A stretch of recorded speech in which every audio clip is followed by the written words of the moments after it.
AI is incredible. It can teach you how to fry an egg and even write a poem, pirate style. Yarr! But it knows nothing about your work. Slackbot is different. It doesn't just know the facts. It knows your schedule. It can turn a brainstorm into a brief. And it doesn't need to be taught. Because Slackbot isn't just another AI. It's AI that knows your work as well as you do. Visit slack.com/meet Slackbot to learn more.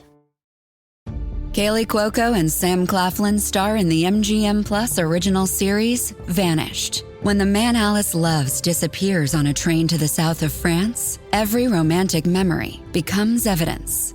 Every intimate detail, a potential threat. She thought she knew everything about him, but she may not even know his real name. 4-part thriller Vanished premieres February 1st on MGM Plus. Finding the truth is a dangerous affair.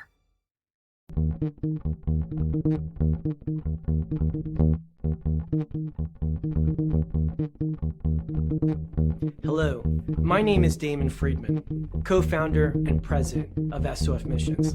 As a 20-year veteran within Special Operations, I've gone through many challenges due to my military service and time in combat. We felt called to start SOF Missions to serve our fellow brothers and sisters in arms, focusing on suicide prevention and resiliency. Our mission at SOF Missions is to empower warriors to find purpose and be resilient. Since 2011, when we started the organization, almost 3 million men and women have deployed to Iraq and Afghanistan. Unfortunately, the scars of war take a toll on their psychological, physical, social, and spiritual health. Many veterans feel a sense of hopelessness and a loss of purpose when they return to civilian life. They feel isolated and alone, unable to reconnect. And in the greatest of tragedies, over 20 veterans lose all hope and take their own lives. Our goal at SOF Missions is to provide veterans the tools and resources so that they don't become a statistic.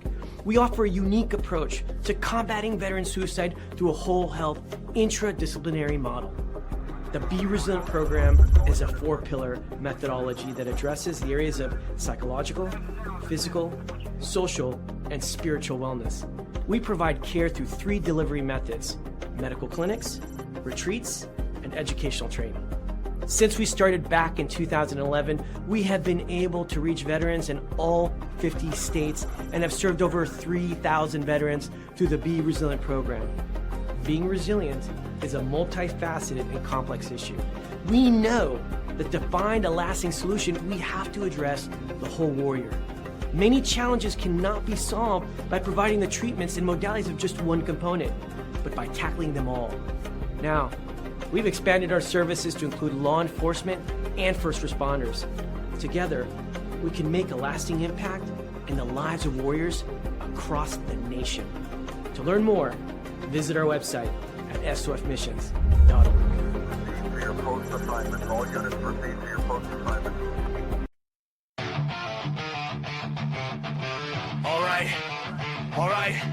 All right. This ain't just a show. This is a platform. Veteran built, battle tested. Welcome to the Misfit Nation. Yeah!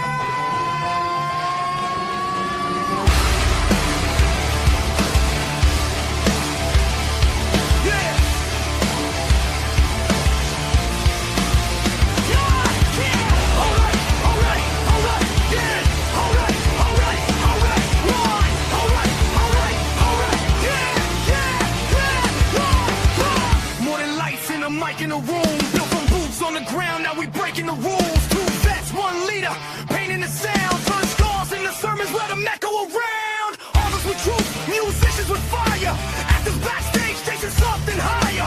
Entrepreneurs bleeding just to get ahead. If you fought for your dream, yeah, you are what you said. If they told you no, if you still came back, if you fell to your knees but you stayed on track, this is your voice, this is your flame. Say it loud, remember the name. No salvation.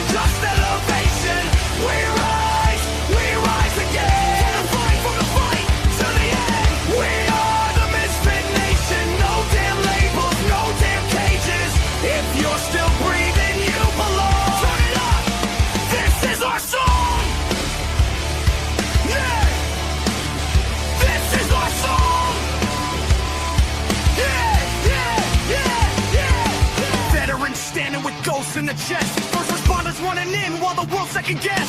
Gold star names carved deep in the soul. Your story ain't over, we carry the whole. Coaches teaching mindset, breaking the chains, turning barely alive into owning the pain.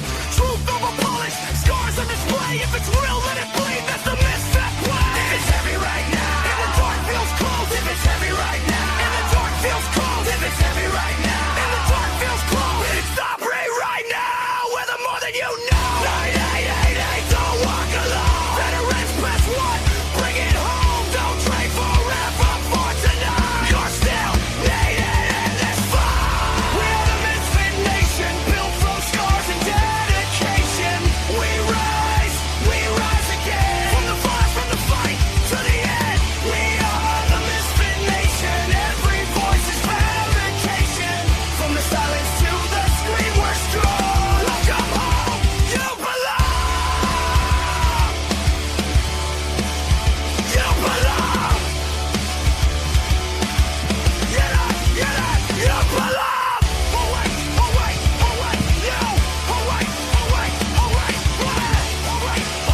Oh wait, you belong.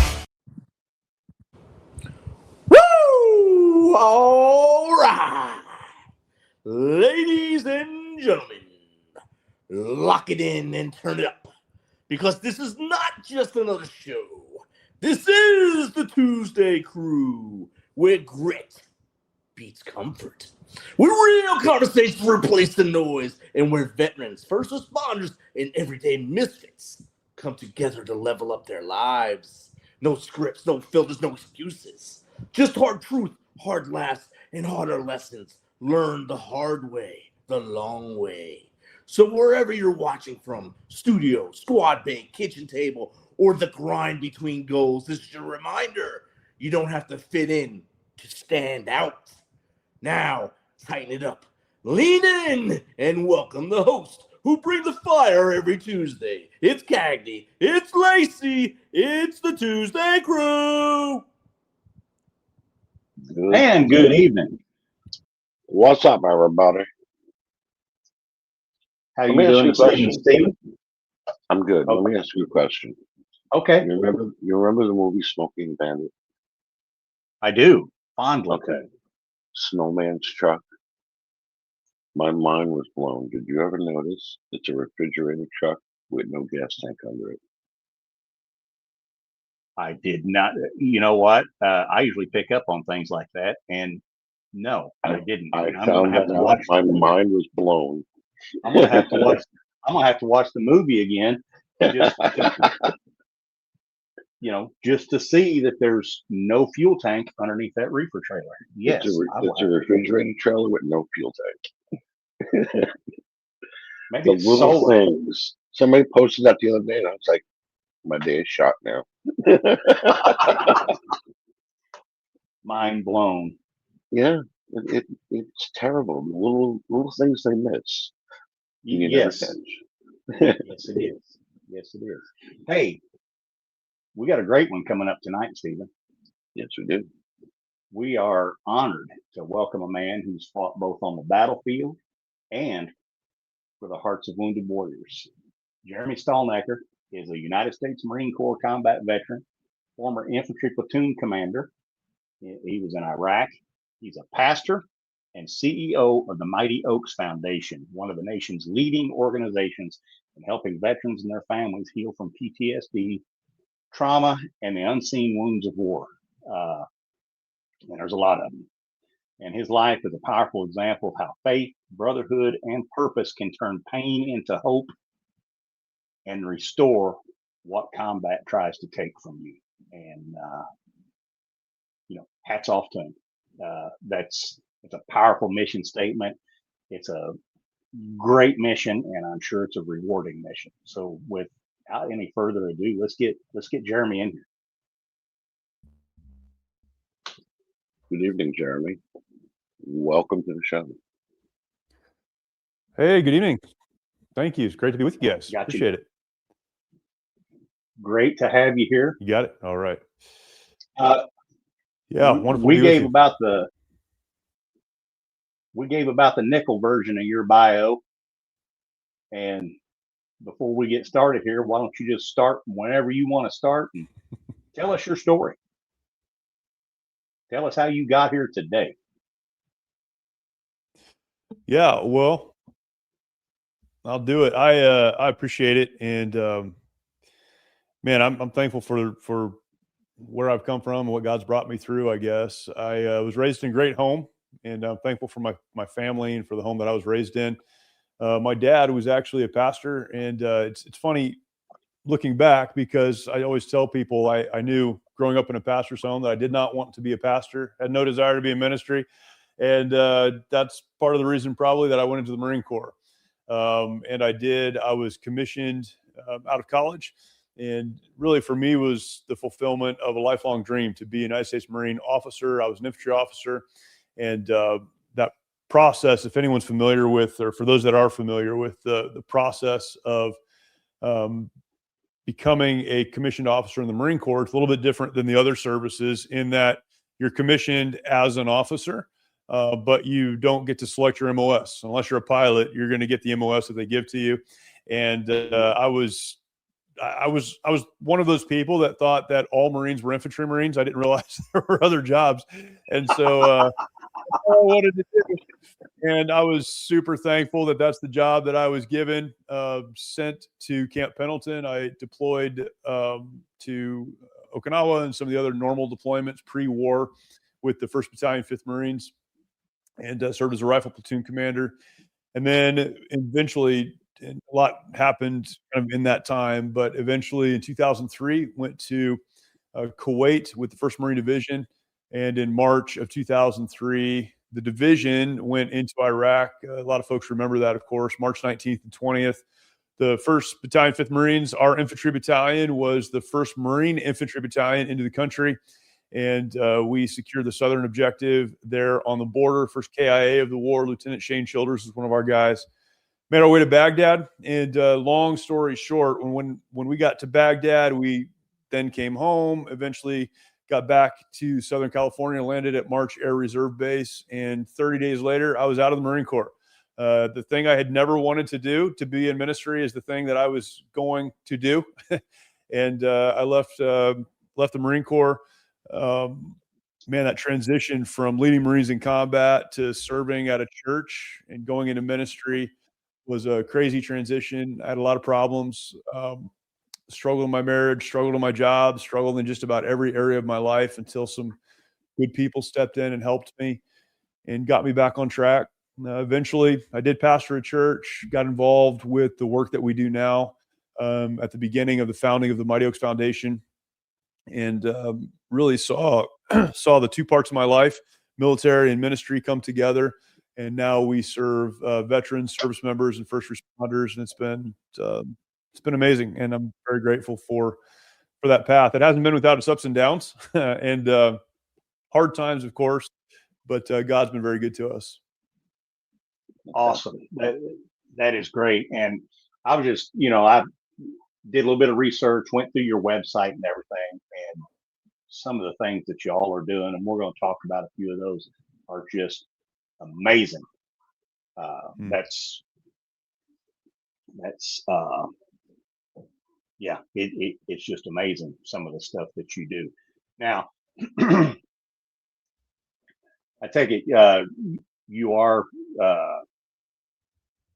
it is a nonprofit organization, and I like it that going through there that you have opened it up to first responders as well as veterans. Yeah, because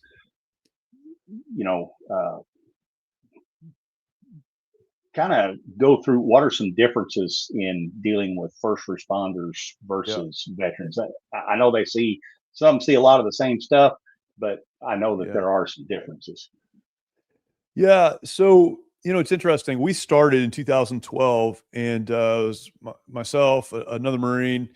And the reason we started really, fundamentally was to serve combat veterans, combat Marine veterans really in the beginning, because that's who we knew.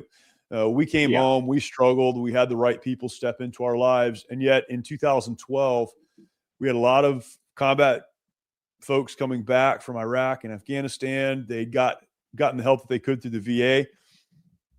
VA does a great job with the body and not as great a job with the mind and all of those things. And we know that, right? This is a challenge that a lot of people have coming back. And we reached out to the people that we knew, those combat veterans that we knew, and wanted to pull them in and help them learn some of the things that we had learned along the way. That's really kind of the genesis of Mighty Oaks. And so it began, we developed a program, and we just did that for a long time. We helped combat veterans, and only male combat veterans. And then we started working with some active duty service members from the Wounded Warrior Battalion at Camp Pendleton. These were Marine, veterans. They're serving active duty Marines, veterans of the wars who were kind of in a holding pattern, but active duty. And they came to us, and we started to work then with the active duty community.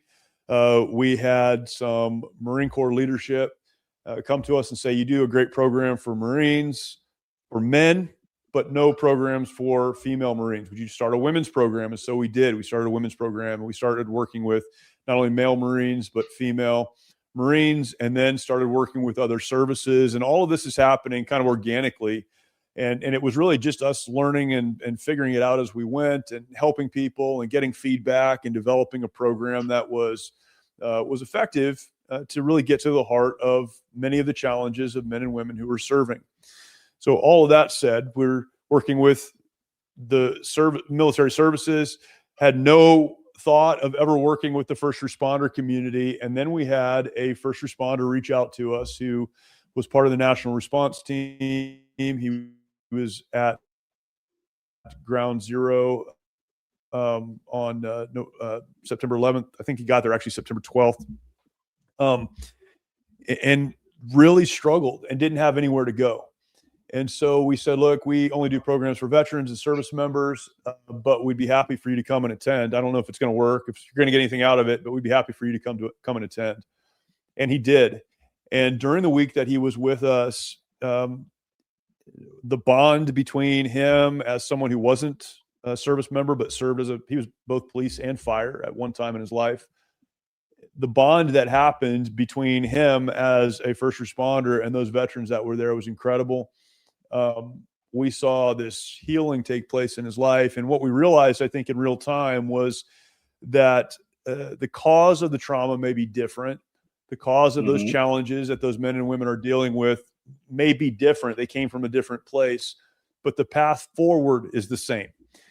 And so we started to go, all right, well, they're hurting and they need help. They have nowhere else to go. Let's start to incorporate them, these first responders, into our veterans programs, which we did. And then the demand became so big that we started a separate, same program, but separate program just for first responders.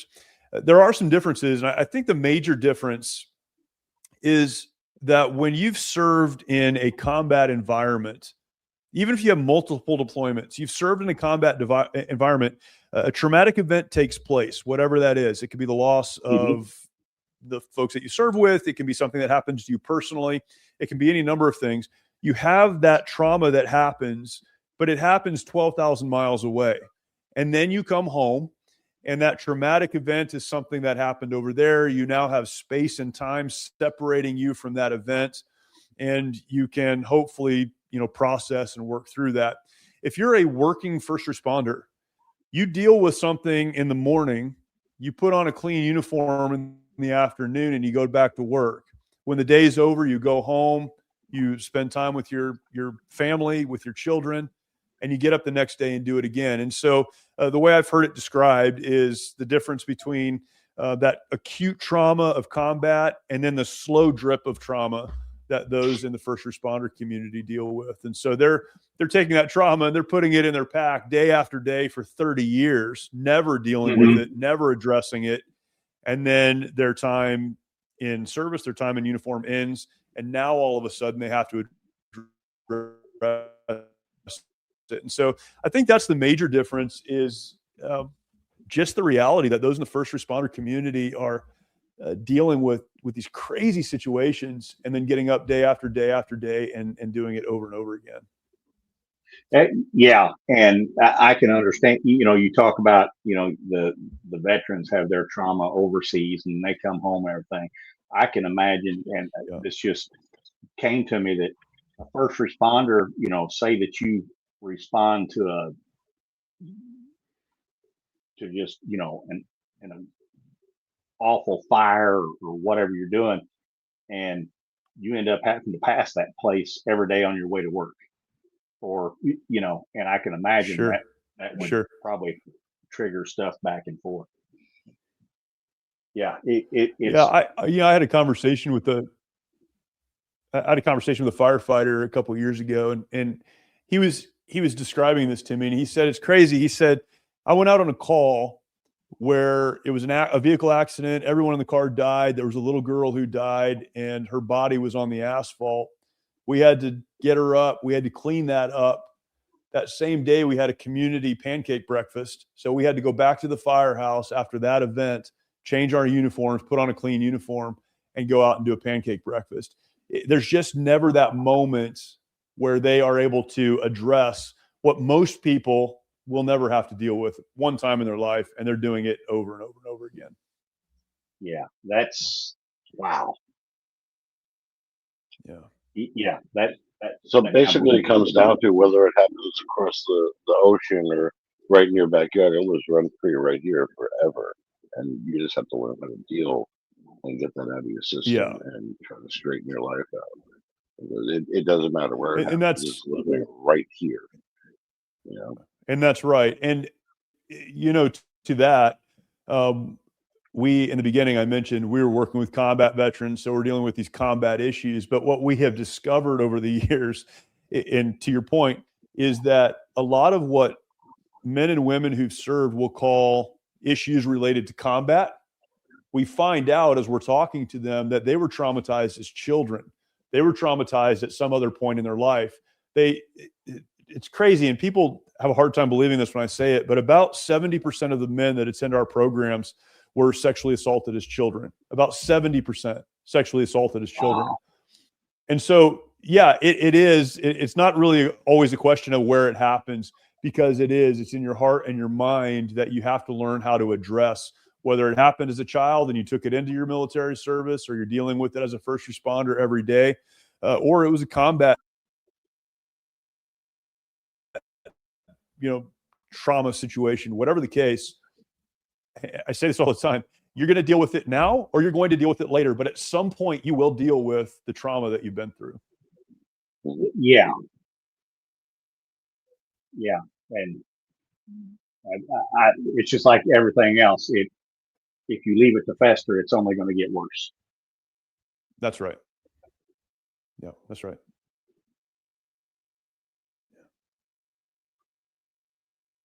Stephen, we got any questions up yet? Yeah, we do, as a matter of fact. Let me see.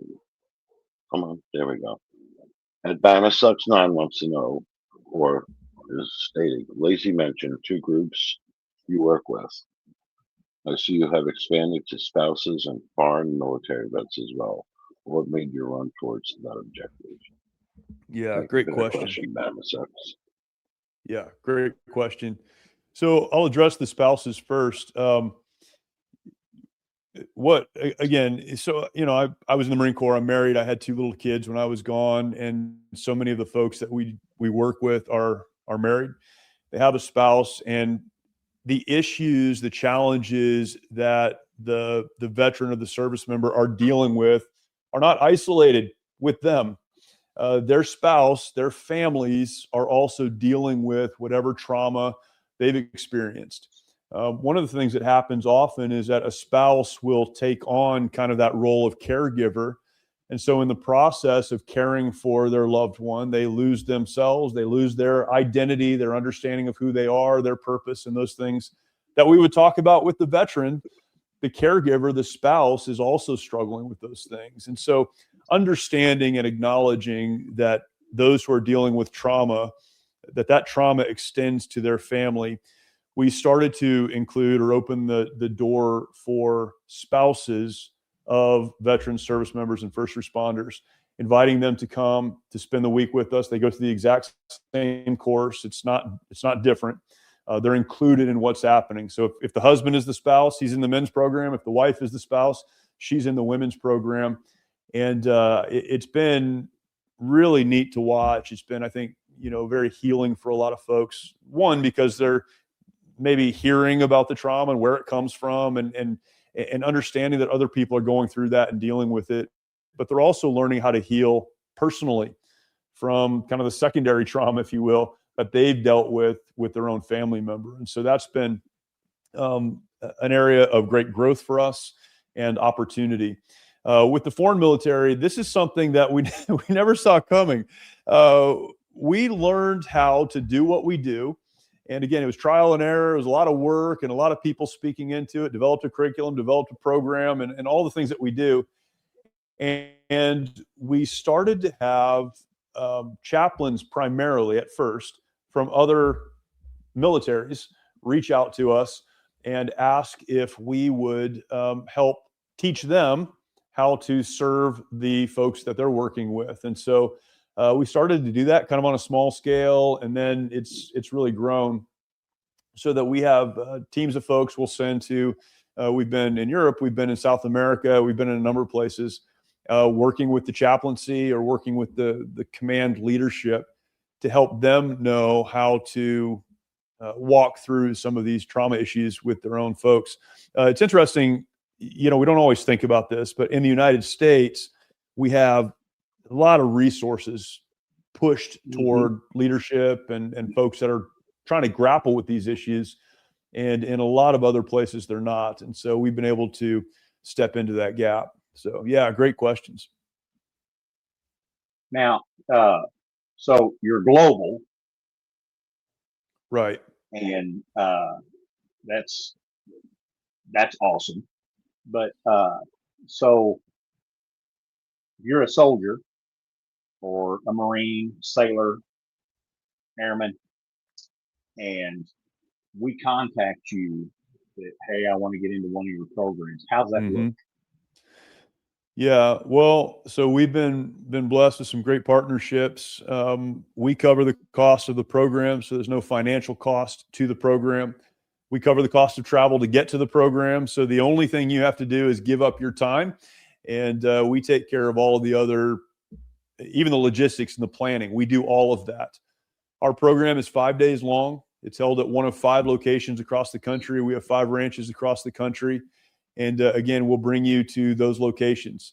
All of the folks that are involved in leadership and training and teaching started as students.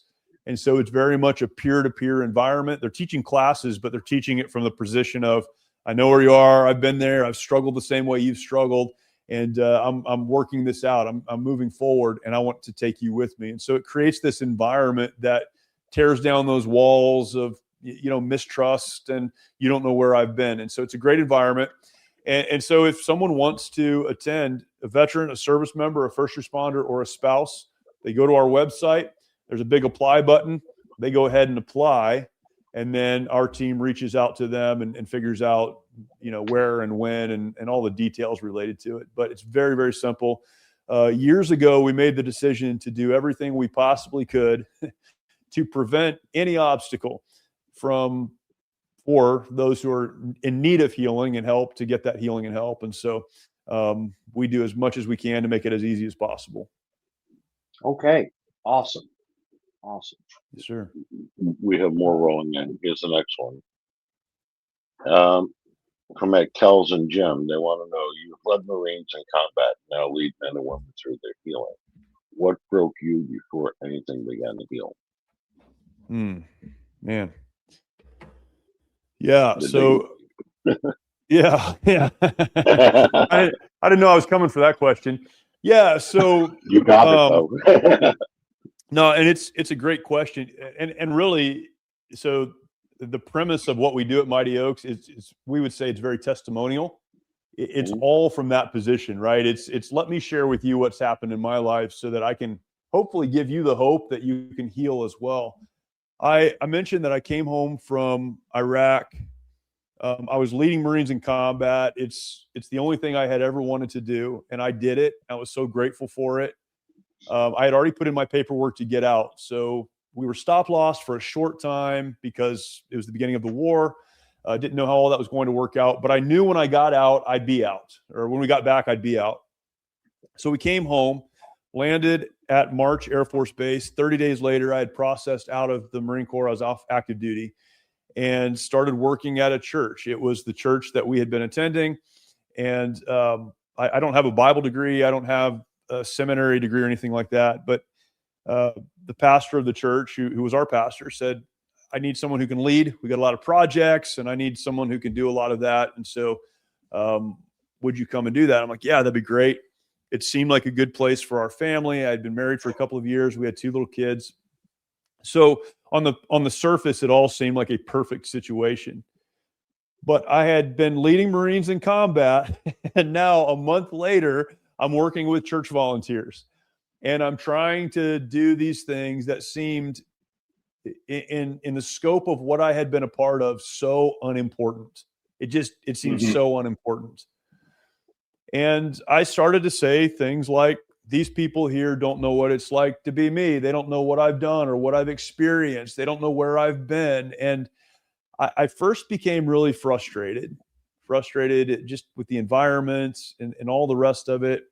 And that frustration led to anger. I was super angry at home. I mean, screaming at my kids, knocking things over, throwing things, just a disaster. My wife, man, praise the Lord, she stayed with me, but she stayed away from me and kept the kids away from me. I'm working on a church staff, right? So I'm blowing things up at home, and then I'm going to work at church. And I was not much better there. In fact, my pastor eventually called me into his office and said, this is not working. You're so disruptive here. And this is 2003. We're not talking about PTSD or anything like that. And so he said, I don't know what's going on with you, but whatever's happening can't happen here. I didn't know where to go. I didn't know what to think. I didn't know what to do. I didn't know who I was. It was a big identity issue. I came home from Iraq. The unit that I was a part of, 1-5, they rotated back. They were in the first Battle of Fallujah. And I started to hear about combat deaths in Fallujah, of Marines that I had served with and Marines that were in my platoon. And just, again, frustrated, angry, didn't know who I was, started to have thoughts like the world would be a better place without me. I was living in Oceanside, California. I would drive my Toyota truck down to the beach and just sit there and think about how much better things would be if I wasn't around. I mean, this is what I was going through, and it happened pretty fast. I didn't know anyone else who had struggled that way. I didn't know a combat veteran before I went to Iraq, other than, like World War II veterans that I had met, or Desert Storm veterans, something like that, but very detached. Like, I didn't know people who were struggling through this or working through this. And so, yeah, I just didn't know where to go, what to do, what to think. And then I had some men, my dad being one of them, my pastor being another one, a couple other guys at the church, really confront me on my behavior. And it wasn't like, hey, we know you were in combat and you're trying to deal with this. It was, you're being an ass to your family. You're super out of control. We don't know what is happening, but we'll do whatever we can to help you. But you've got to get over yourself. And it really was that tone. And I, take that how you will, but that's probably what I needed at that moment in my life. I needed some men to stand in front of me and say, this is not okay. The way you're acting, the things you're saying, the way you're treating people, it's not okay. And, in a weird way, that's when the bottom fell out, because I was justifying my behavior. I was justifying the way I was treating people. I'd always say, well, if they knew where I came from. It's stupid looking back on it, but it was so real in the moment. And it wasn't until people confronted me that the bottom fell out, and I went, oh, yeah, it's not everybody else that's the problem. Now, that didn't mean I didn't have some real issues to work through, and I did, but I had to hit the bottom, and that was it. I mean, I remember, my wife would sit in the driveway of our house and sit there with the kids and try to build up the courage to just drive away. I mean, this is what I was living through while also working at a church. And so having those guys step into my life, and then that began the process of healing. And it was a long process. I mean, several years, but that began the process of healing. It's interesting, to that question too, when I finally started to move forward and had those people come into my life and started to make better decisions, I still thought that there was something wrong with me. I didn't think that this had anything to do with combat or anything. I just thought there was something broken in me. And so I didn't stay connected to people in the Marine Corps. I didn't stay connected to the people I served with. I was proud of my service, but I walked away from it as fast as I could because it just hurt too much. And then 10 years later, one of the Marines I served with reached out to me, and he was getting some other guys together that we'd all been in Iraq together. And this was 10 years. And he said, would you come and spend the weekend with us? And so I did. That was the first time I had talked to anyone that I served with. First time I had been around those guys, again, in 10 years, still thinking I was the only one that had struggled. And then I started to hear stories when I was with them, started to hear stories of these Marines that I knew that had come home and taken their lives, had ruined their marriages, were struggling through the other stuff in life. And it was like this epiphany moment where I realized, oh, I'm not special. Like the challenges I had in my life, the struggles that I had, the thoughts that I had, that wasn't unique to me. The thing that made me unique was that I was in a home environment and a church environment and a community environment where people could help me get back on my feet. That made me unique. And so a lot of these guys that I had served with, they were struggling the same way, but they didn't have the same resources that I did. And that became the catalyst for me saying, I've got to do something to help the people that I served with. That's why we started with Marines. It was like, well, these are the people I know. So I'm going to do whatever I can to just help these guys. And that became something much bigger. Okay. Fantastic. All right. Now leading from there, I have a question from Nathan Koch. He wants to know, how has your faith influenced the way Mighty Oaks approaches healing differently than a purely clinical or secular model? Yeah. Thank you for that question, Nathan. Yeah, great question. And I would say it has entirely influenced how we do things. We are what we would call a faith-based nonprofit. So we approach, all of these issues that we talk about, we approach all of them from a faith perspective. So the difference, if I could just kind of sum up the difference, is that we start with faith instead of working toward faith. And a clinician will say, well, we need to start with, clinical approaches and medication and therapies. And if faith is important, then we'll add it later. We start with faith and say, well, if you don't have a faith foundation, if your foundation isn't right, then it doesn't matter whatever other modalities or therapies are used, they're going to fall short because you don't have the right foundation. Meaning this, if you don't know who you are, then you can numb away your pain and your hurt. You can do that, but you'll never actually experience healing because you haven't started with this is who I am. So our approach is we believe there is a creator, God. We believe that if God is the creator, then there's purpose in our design. And if there's purpose in our design, then there's hope. So what does that mean practically? It means that my identity, although I've wrapped it up maybe in the trauma, what's happened to me, or a job that I had that I don't have anymore, it's been taken away from me, a rank that I held, something else.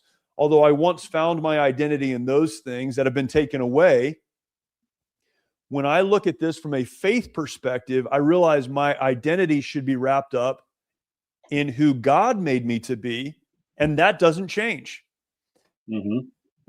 When your identity's in a trauma, a hurt, even good things that happen, a job you loved, a rank that you had, when those are taken away, if your identity is there, then your identity's gone and you're lost. That's what happened to me. It wasn't until I realized, no, my identity is in who God made me to be, and that doesn't change. Doesn't matter what my job is or what happens in my life, that doesn't change. The foundation is right. And so you have to lay the right foundation so that you can then build that life. And that's our approach. We start from there. And it's amazing when people understand an identity in something that doesn't change, a relationship with God. They've established an identity, then they find purpose again. And when they find purpose, then they find hope. And when they find hope, then they're able to move forward in a meaningful way. We are not, organizationally against clinical approaches to this. I understand a lot of, clinical approaches, therapies, and those kind of things can be very, very helpful, very helpful. But the starting point needs to be answering the question, who am I? Fundamentally, who am I? Who was I created to be? And so we start there, and that really informs or influences the way we address all of these issues. All right. All right. That's I like it, starting from a faith base. I think that could work, and you're proving it. It works. Okay. More questions here. This one's been sitting for a while, so I'm going to throw it up. That Cookies and Cream wants to know, a lot of veterans say, I'm fine, when they clearly are not. What does that phrase usually mean when you hear it? Well, I guess when I hear it, generally it's because I'm asking someone that I know isn't fine how they're doing, and they say I'm fine, and I realize that that's just part of the facade that we all like to put up. One of the challenges in working with veterans and service members and first responders is that we have all been taught. I mean, this isn't something that we just kind of came on. We've been taught that you need to put up a wall, you need to stand behind that wall, you've got a job to do, and it's a job that shouldn't be influenced by anything else that's happening around you. And so we put up this facade that we hide behind.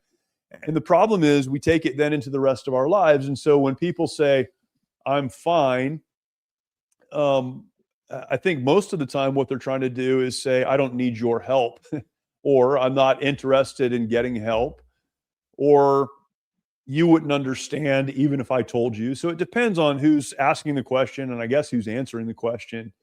But when I'm talking to someone, and this is a little bit unique for me because of the work that I do, the job that I have, and people know where I'm coming from, I don't stop when that answer is given. So I'm fine. Well, tell me what's really going on. Tell me what's really going on. Have you had any struggles? Have you had any challenges? Depending on, again, the person, maybe they've transitioned out of the military. Tell me what that was like. Tell me about the transition out of the military. And so it's asking permission, and you have to ask permission. You can't make anyone be honest with you, but you're asking their permission to hear their story. Tell me your story. Tell me what this was like. Tell me what that was like. Tell me maybe some of the struggles you have had transitioning out of the military, and see where that leads.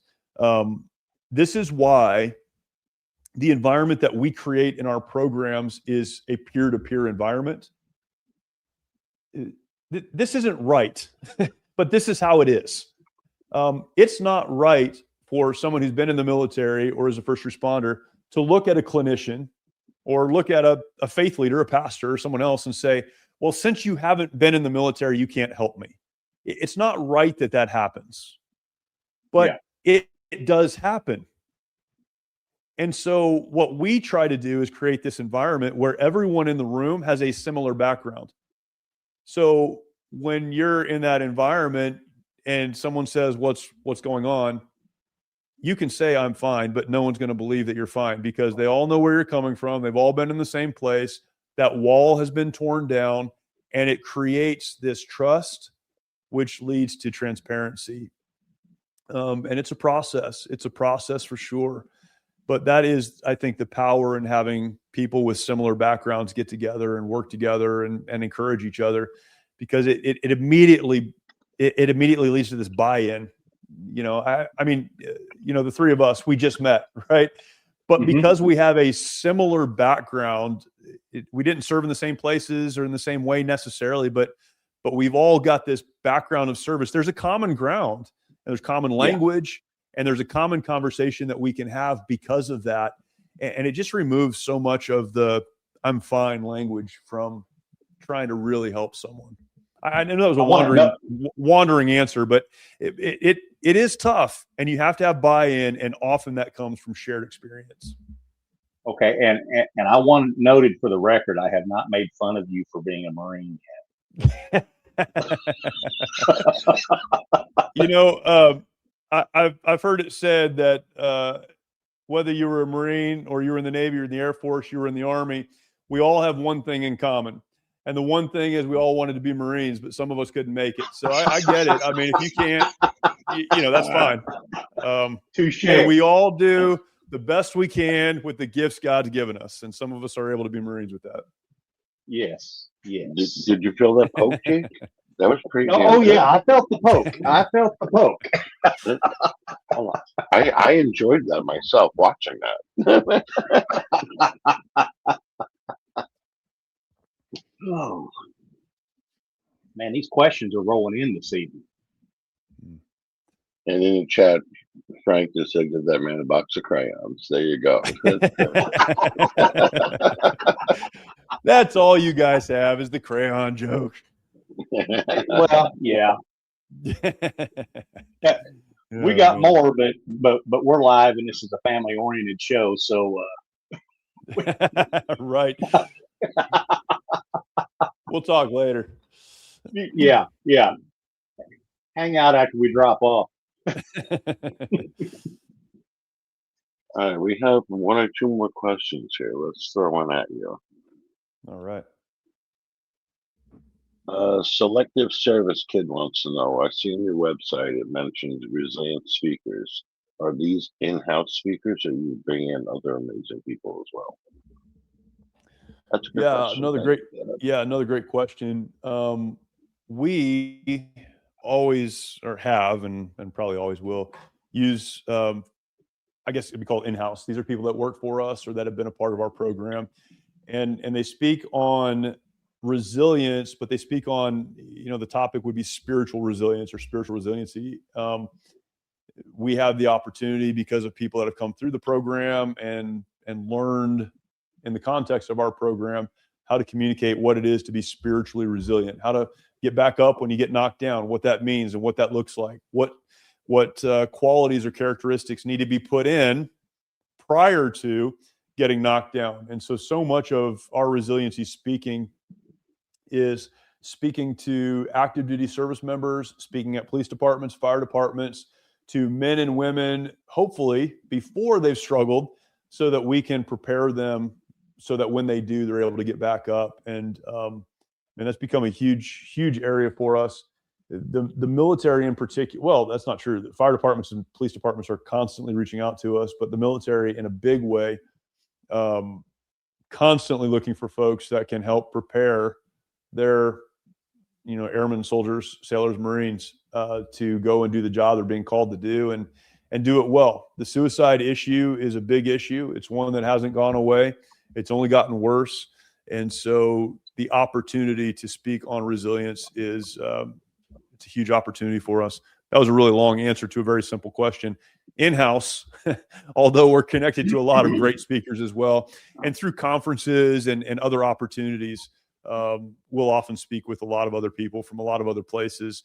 We have a couple of podcasts that we're involved in that we bring other people into to help influence the conversations. All right. And I don't want to sound mean or anything. I've never been in the military. Jake, our producer, both retired Army. I'm just a regular guy here. I just didn't want you to think that I was military the way you said, the way you guys do. I got you. All right. I got another question for you, though. We Miss Gotti 86 wants to know. Moral injury isn't talked about nearly enough. What's the danger of treating spiritual wounds like they're just mental ones? Thank you for that question. Yeah, that's a great question. It's also a question that we could probably spend at least the next couple of episodes on.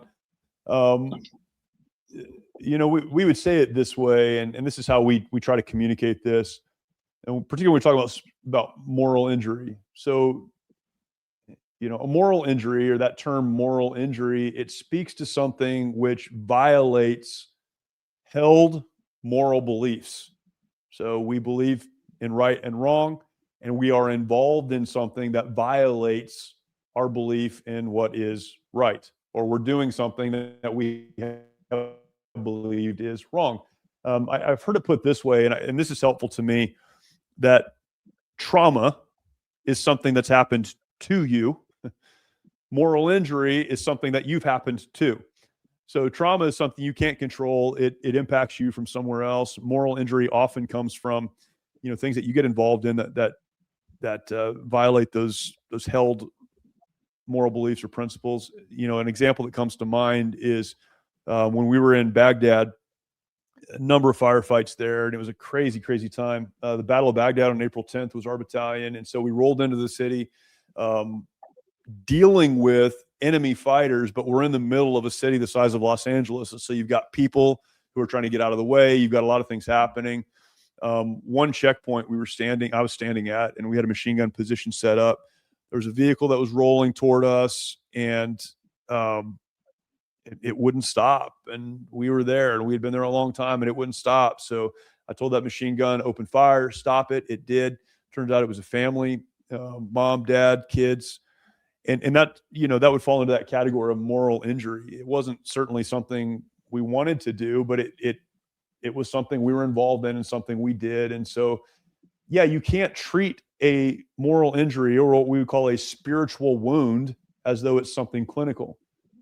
A spiritual wound requires a spiritual solution, which is why we address these issues from a faith position, because trauma, something done by someone else to you, man, you think about the traumatic issues that so many people have to deal with. I mean, even outside of the military, right? There's just crazy stuff. The trauma that is inflicted on people, that impacts us on a spiritual level. It also affects our mental state, our emotions, the rest of it, but it causes a spiritual wound. That word trauma, it comes from a Greek word that means wound. And that's exactly what happens. And so whether it's something that was done to you or something that you did, you have to deal with the spiritual aspect of that. And you have to learn how to reconcile that and how to deal with that. And without a faith foundation or an understanding of faith, I don't think you can. So the danger is addressing spiritual wounds with a clinical solution is you're not actually addressing the wound. You're putting a Band-Aid on the wound. You might as well be putting a Band-Aid on a sucking chest wound. Maybe it'll help for a minute, but it's not going to fix the problem. And so you're not actually addressing the problem. You're just covering the problem. This is my issue with prescribed medication from the VA for things like post-traumatic stress. There's not a medication that fixes this problem. There are medications that numb it away, cause you to not feel, make it so that you can't, function, but you're not feeling the feelings you once felt. It's not fixing the problem, though. It's just masking the problem. And so, yeah, great question. You have to address spiritual wounds with a spiritual solution. And then there may be other things that can help along the way, but it has to start there. And that's why we start there. Okay. All right. We're time for we got okay. Yeah. We're stepping on each other again. Sorry about that. But yeah, we got time. Shoot. We can do Okay. it. At Boom Goes the Dynamite. I love that name. Is that Cleveland from the Family Guy? Is that what he says? Anyway. Yes. What do families often get wrong when they're trying to support a veteran who's struggling? Yeah, man, this is one of those, there's no cookie cutter answer to that question, but I think as counterintuitive as this is going to sound, the thing they get wrong is they try too hard to get the person they're attempting to help to respond. Before a person is going to open up, to be honest, to have these conversations, to be transparent, to get the help they need, there has to be a level of trust, and sometimes that just takes a long time. I always encourage families to make it known that they're present, make it known that they're available, even offer resources, books, or pointing to, hey, I heard about this organization that helps veterans or works with veterans, check it out, things like that. Encouraging to look at resources and to read books and to do the rest, and being there, being present, being loving, being kind. but being very careful not to push to the point of pushing the people that you're trying to help away. And, that's a fine line sometimes. Sometimes people need to be pushed. I told you, the people in my life didn't worry about pushing me away. They got in my way, they got in my face, and they said, "You need help." But I responded to that and didn't push them away. So I don't know what would have happened if I, had pushed back. But love, care, concern, presence, resourcing as you can, and then just letting that process take its course. Okay. All right. First thing that came to my mind when that question was asked is me being on the outside. I can't say, Jake, I know what you went through when that bomb went off there and this happened or something, because you know what? I've never witnessed that. There's no way I can help you. Sure. I can hug you and pat your back a little bit, but that's as far as I can go. I tell you what, Stephen, a hug from you means a lot. So. That's right. That's right. Hey, tell you what, Nate piped in here again. He's got one. He piped in twice. So let's go ahead and get his question on there, and we'll answer that last one there, and then we'll start to wrap up. All right. So from Nathan Koch again. I'm sure many veterans and first responders experience real connection and momentum during the program, but what have you found is most important in helping that feeling continue once they return to life? Yeah, that's a great question. That's the $1 million question right there. When you're in that 5-day environment and you're around other people like you and all of those things that we've talked about, good decisions are made, but follow through on those decisions is what becomes very challenging. And so we have a 5-day program, but we also have a very robust aftercare program and system. We have folks who are focused only on helping those who've graduated from our programs get the resources they need to follow through on that. If they need marriage counseling, we'll get them connected to marriage counselors and help them with that. If they need substance abuse counseling or a substance abuse program, we'll work with them to get into that. Whatever additional resources or follow-on resources they need, we'll help connect them to. We stay intentionally connected to every graduate every week for 6 months. And so they're constantly hearing from us for that 6-month period, trying to get them on track or back on track or whatever the case. And so we do what we can to really help them follow through on the decisions that they made. What else, though, is very powerful is getting into community.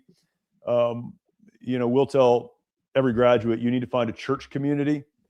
These are people that will love you, will care for you, will be there for you. And, maybe they served, maybe they didn't serve, but it doesn't matter as a church community. If you're in a good church, they have systems in place and people in place and groups in place that can help you every week. They can be there for you. They can be there for your family. And so it comes down to not trying to follow through on this or do this alone. You cannot do it alone. Isolation will destroy you. You need to get around other people. And so that follow on, we do our part to connect to those resources, but the graduate, the person who makes those good decisions, need to put themselves in a good community environment where they can be encouraged and helped. And we'll help find a good community environment. That's part of what we do. You're going back home to some town somewhere. We'll work with you and we'll figure out what's going on there and see if we can connect you to a local church or local community group that can be a help to you. All right.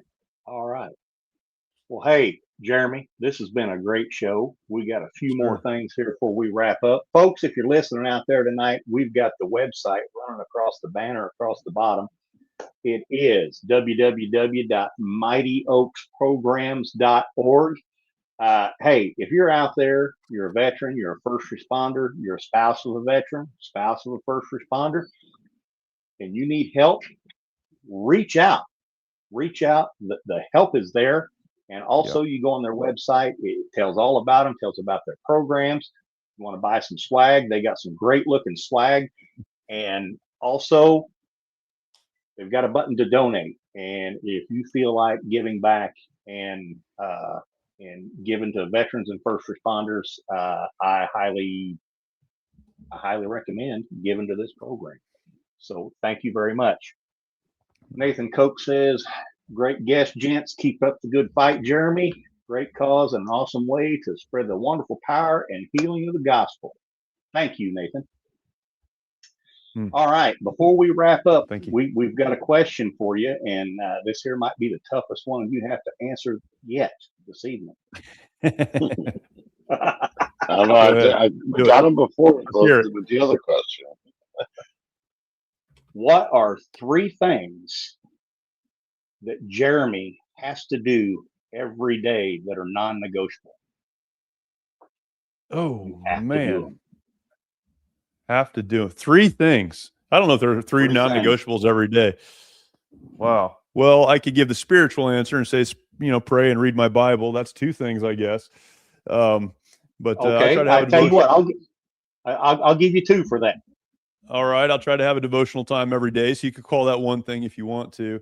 Non-negotiable when I'm home is to spend time with my wife. We have an opportunity, a couple minutes every day. We do the same thing every day where we sit down and we connect and, just talk about what's going on with our family and those kind of things, which I'm very thankful for. And then, as often as I'm home, and I travel a lot, but as often as I'm home, dinner time is very important for our family. That's when the kids get together. We all get around the table. And so those are 3 things. I don't know if I'd quite put them in the category of non-negotiable, but those are 3 things that I do, probably 90% of the time that I'm home. A devotional time, time with my wife, and then time with the family. All right. Well, thank you very much for being on this evening. Misfit Nation, if you're out there, thank you for joining us.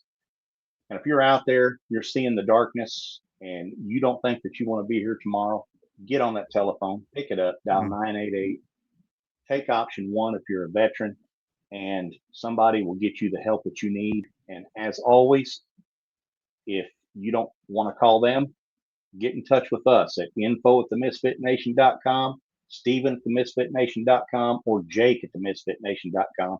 Drop your number in there. One of us will call you, and we will get in touch with you and be texting each other and trying to get you the help that you need, because tomorrow will not be as good a day without you in it. Steven, what you got a parting shot for us? Check us out on Roots Across America, Monday, 3 p.m. Eastern. We're on Heroes Media Group. I want to thank Jeremy for hanging out with us tonight. It was a great chat. Very informational. Hopefully our audience, along with their great questions, enjoyed it as much as I did. I appreciate it. That's it. Have a good night, everybody. Jeremy, thank you again. Yeah, thank Jeremy, hang out for a few. Got some questions for you when we get off here. We'll do it. Thank you, guys. Y'all.